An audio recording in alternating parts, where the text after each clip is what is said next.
Do not let him inside. Caroline Voss stood in the doorway with one hand pressed against the frame, her voice sharp enough to cut through the rain. Aaron Mercer stopped beneath the yellow porch light, water dripping from his brown work jacket, a paper bag of medicine in one hand and a dented toolbox in the other. For 6 months, he had imagined seeing the woman who had fired him. He had imagined anger. He had imagined questions. He had never imagined finding her inside Henry Callahan's little white house on Cedar Street. Caroline stared at him as if he had followed her there. "How did you find my grandfather?" she demanded. "I did not find him," Aaron said quietly. "He lives next door." "You expect me to believe that?" "No." Aaron lifted the medicine bag. "I only need you to give him these." Thunder rolled somewhere beyond the dark Missouri hills. Rain tapped against the porch roof, steady and cold, while the old brass wind chime beside the door trembled without making a sound. Then a weak voice rose from the hallway behind Caroline. "Do not close that door, Caroline." Henry appeared slowly, leaning on his cane, his face pale beneath a crown of silver hair. "You already closed one door on that man." Caroline turned. "Grandpa, you should be sitting down. And you should be listening." Henry's eyes moved toward Aaron, and something softer entered them. "He is the reason I am still alive." "Before we continue, where are you watching from? Drop your city or country in the comments below. And if you believe in dignity, grace, and second chances, hit like and subscribe. Stories like this remind us that quiet goodness is never truly wasted. Now, back to Aaron Mercer. Caroline looked again at the man standing in the rain. 6 months earlier, she had signed his termination papers in less than 4 minutes. She remembered the worn employee badge clipped to his shirt. She remembered the calm in his eyes when everyone else in the conference room had treated him like a problem that needed removing. Most of all, she remembered his final words. "One day, you will wish you had read the whole report." At the time, she had called it bitterness. Now he stood outside her grandfather's house carrying heart medication, chicken soup, and the small wrench Henry preferred for the loose kitchen faucet. "How long have you been coming here?" she asked. "Every day since March." "Why?" "Because he needed help." Caroline gave a cold laugh, but it did not sound convincing. People do not help strangers every day without wanting something. Aaron glanced past her toward Henry. "Maybe that is true where you come from." The words were not cruel. That made them hurt more. From behind Aaron, a small figure hurried up the sidewalk beneath a bright blue umbrella. Sadie Mercer, 9 years old, clutched a covered pie against her chest. "Daddy, Mr. Henry's apple pie is getting wet." She reached the porch, then looked at Caroline. "Are you the lady from the picture?" Caroline stiffened. "What picture?" Sadie pointed through the open doorway. On the living room table, beneath the warm glow of a reading lamp, lay a leather folder stamped with the silver crest of Voss Meridian. Caroline recognized it immediately. It was an internal safety file, the kind that never left corporate headquarters. Across the front, written in Henry's careful hand, were 2 words that made the color drain from her face. Aaron Mercer. Caroline stepped toward the table, but Henry placed one trembling hand over the leather folder. "Not yet," he said. "First, you need to remember what you did." The rain softened against the windows, and for one suspended moment, Caroline could hear nothing but the slow ticking of the clock above the fireplace. Then memory pulled her backward, 6 months earlier, into a windowless conference room on the 7th floor of Voss Meridian headquarters. Aaron Mercer sat alone at one end of a polished table beneath fluorescent lights that made every face look colder. His work shirt still carried the faint smell of machine oil from the night shift. Beside his elbow rested a black notebook filled with measurements, dates, and 3 weeks of unanswered warnings. Across from him sat Preston Wade, the chief operations officer, wearing a charcoal suit and the patient expression of a man who had already decided how the meeting would end. Caroline entered with 2 attorneys and did not sit down. You delayed production. Preston slid a folder across the table. You falsified equipment readings. A second page followed. You cost this company nearly $2 million. Aaron looked at the papers, then at Caroline. None of that is true. Preston leaned back. The records disagree. The records were changed. The attorneys exchanged a glance. Caroline checked the time on her watch. Outside that room, 300 employees were waiting for her quarterly address. Investors were calling about shipment delays, and a hospital contract worth millions was hanging by a thread. She had entered, believing the truth was already organized in neat pages. Aaron was the only person in the room who knew it was not. I reported a calibration failure on line 4, he said. The sensors drift when the housing temperature reaches 94 degrees. The monitors can pass inspection here and fail later in a warmer environment. Preston gave a tired sigh. He has repeated this theory for weeks. It is not a theory. Aaron opened the black notebook. I recorded every test. Caroline did not look down. Our engineering team found no defect. Your engineering team tested the wrong conditions. Enough, Preston said. Aaron ignored him and turned the notebook toward Caroline. 3 hospitals received units from that line. Read the entries from April 12th. Caroline saw rows of careful handwriting, but she also saw Preston's official report signed by department heads she trusted. One document looked personal, the other looked professional. Power often makes that mistake. It confuses polish with truth. Mr. Mercer, Caroline said, your access to company systems has been suspended. Effective immediately, your employment is terminated. The room became still. Aaron did not plead. He did not raise his voice. He closed the notebook and studied her with a quiet disappointment that felt heavier than anger. You are signing a report you have not fully read. Caroline lifted her chin. You are no longer in a position to challenge this decision. Aaron placed one hand on the notebook. No, but one day you will open this and you will wish you had looked me in the eye today. Preston smiled as security appeared at the door.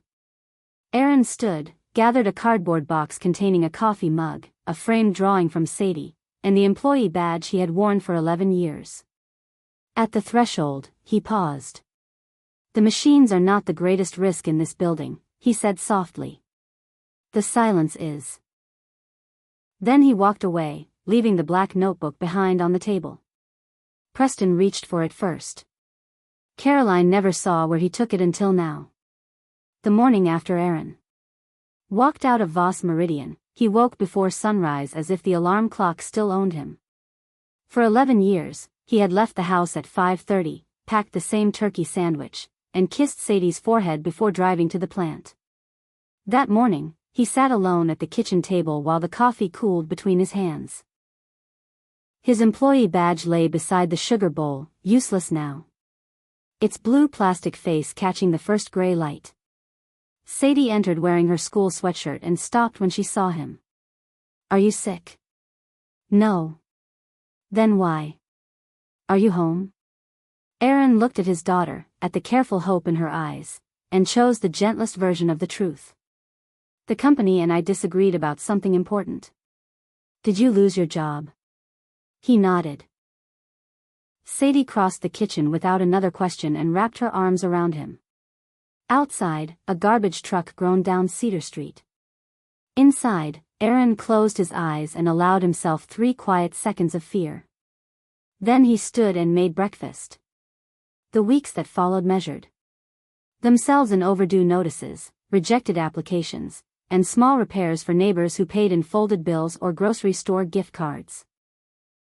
Aaron replaced porch steps, cleaned gutters, tuned lawn mowers, and fixed anything with a wire, hinge, or stubborn engine. He sold his good watch. He canceled cable. He began counting every gallon of gas. When Sadie brought home a permission slip for a science museum trip costing $48, she left it unsigned beneath a stack of mail. "I do not really want to go," she said. Aaron knew she was lying because kindness sometimes wears the same face as sacrifice. Across the narrow yard lived Henry Callahan, a 78-year-old widower with silver hair, a sharp tongue, and a porch step that leaned like a tired tooth. Aaron first noticed him carrying 2 grocery bags through the rain. One bag split halfway up the walk, sending cans rolling into the grass. Aaron hurried over. "I have it." Henry tightened his grip on the remaining bag. "I did not ask." "That is true." "Then leave it." Aaron picked up a can of tomato soup. "Your front step is loose." "So is my patience." "I can fix the step." "I can fix it myself." Aaron looked at Henry's cane, then at the rotting board. "Then I am not helping you. I am only stopping that step from trying to kill you." Henry stared at him for a long moment, then stepped aside. Aaron repaired the board without charging him. The next day, he returned to tighten the porch railing. 2 days later, he replaced a broken cabinet hinge. By the end of the week, Sadie was sitting at Henry's kitchen table eating oatmeal cookies while the old man pretended not to enjoy her company. "Your father is stubborn," Henry told her. "You are worse," Sadie replied. Henry laughed so suddenly that he had to wipe his eyes. After that, Aaron came every afternoon. On Mondays, he organized Henry's medicine. On Wednesdays, he checked the furnace. On Fridays, he drove him 6 miles to the clinic.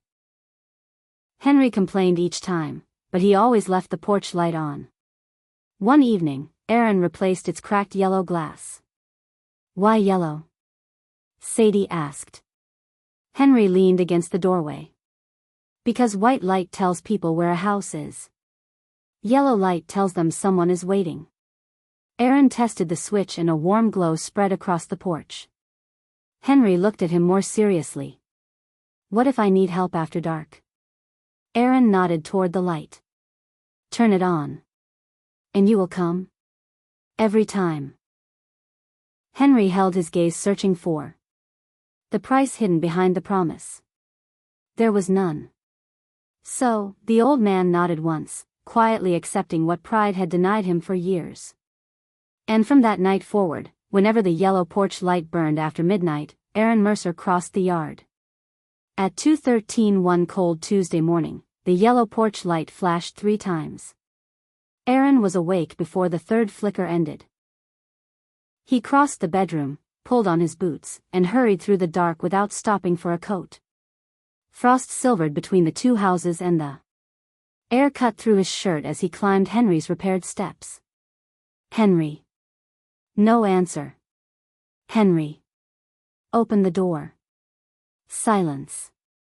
Aaron tried the handle. Unlocked. Inside, the kitchen clock ticked too loudly and a kettle hissed dry on the stove. Henry sat on the floor beside the dining table, one shoulder pressed against the cabinet, his cane lying several feet away. His face was pale. His left hand rested uselessly in his lap. Aaron dropped beside him. "Look at me." Henry tried to speak, but the words came slowly and unevenly.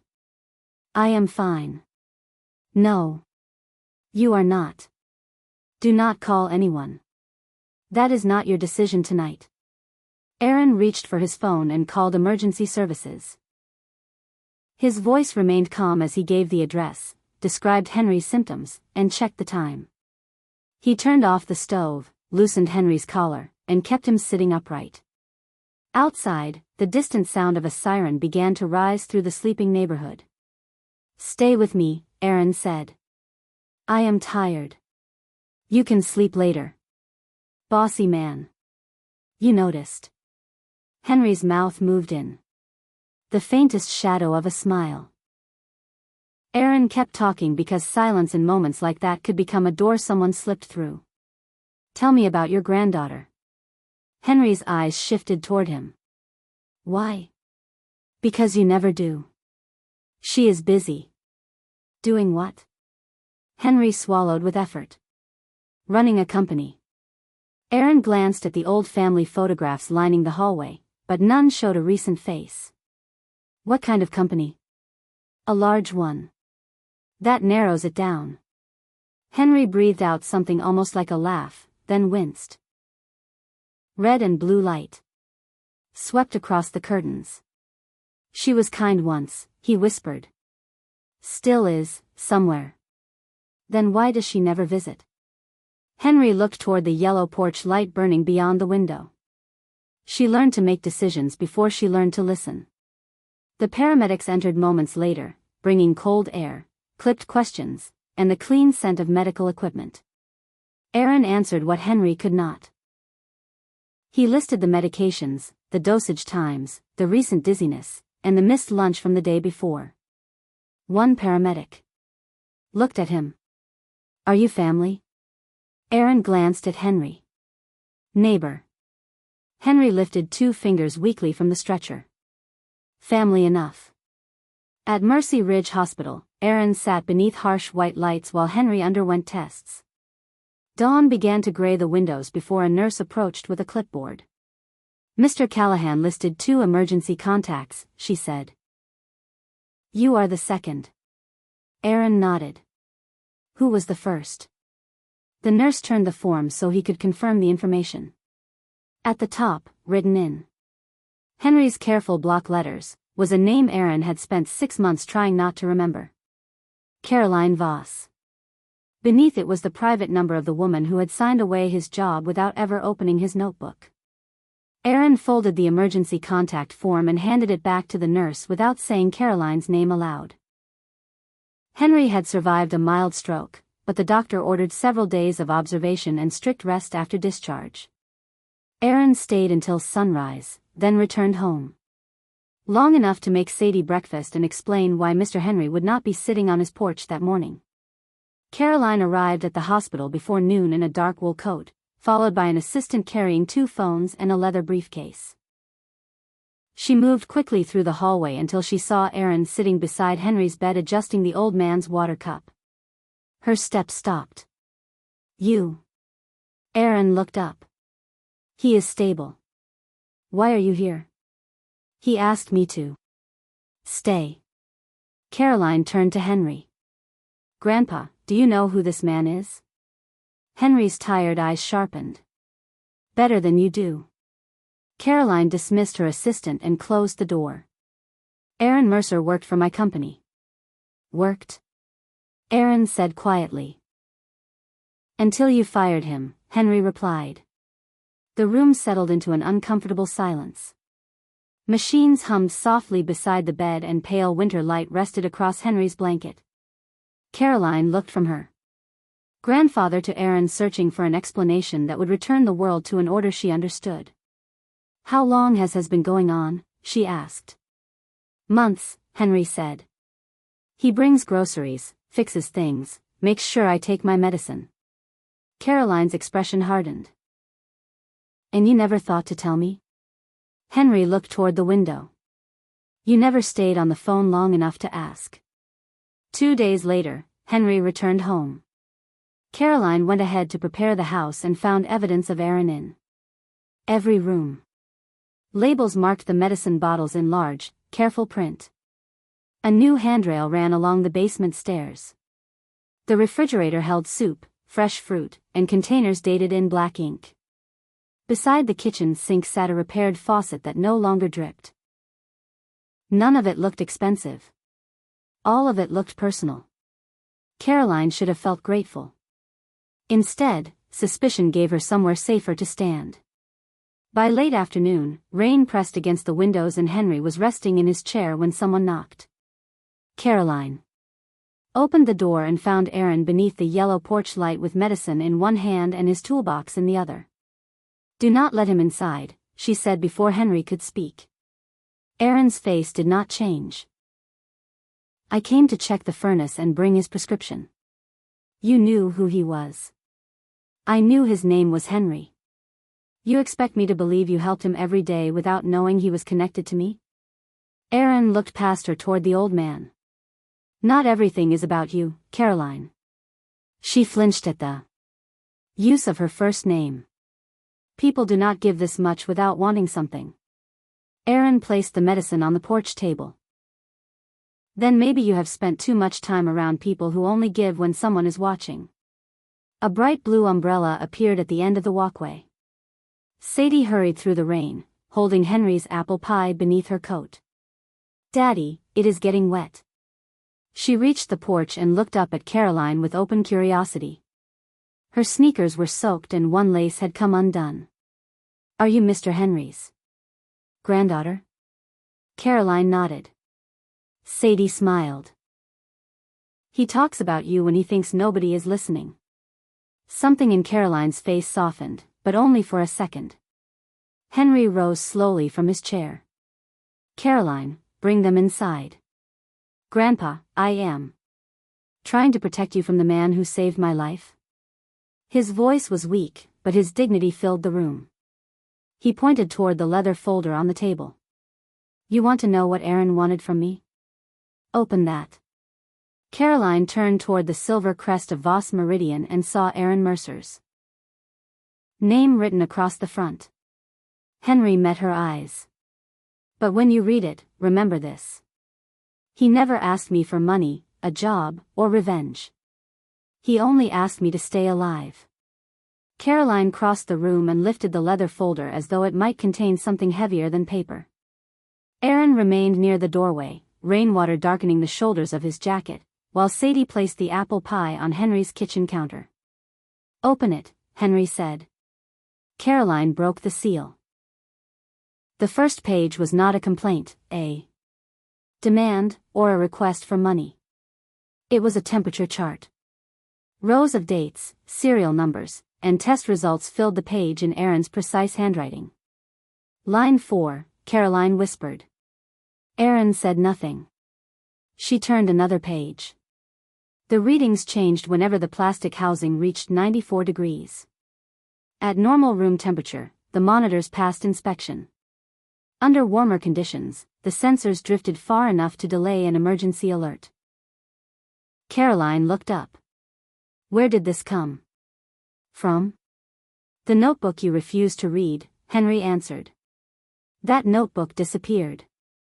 No, said a woman's voice from the hallway. Everyone turned. Elena Brooks stood just inside the open door, clutching a raincoat around her shoulders and a small flash drive in her hand. Caroline recognized her as a records manager from Voss Meridian. Preston took the original, Elena said. I made copies before he ordered the files deleted. Caroline's expression tightened. Why did you give them to my grandfather? Elena looked at Aaron before answering. Because I was afraid to bring them to you. The words landed quietly, but they changed the air. Caroline had built a company where employees feared bad news more than bad products, and she was hearing that truth in her grandfather's living room. Elena placed the flash drive beside the folder. The original emails are there. Aaron reported the defect 3 times. Each report was rerouted through Preston's office. The timestamps were changed and Aaron's access history was edited to make it look like he altered the test results. Caroline turned another page. There were 3 hospital names, shipment dates, and a handwritten note beneath them. If they do not listen to me, children will pay the price.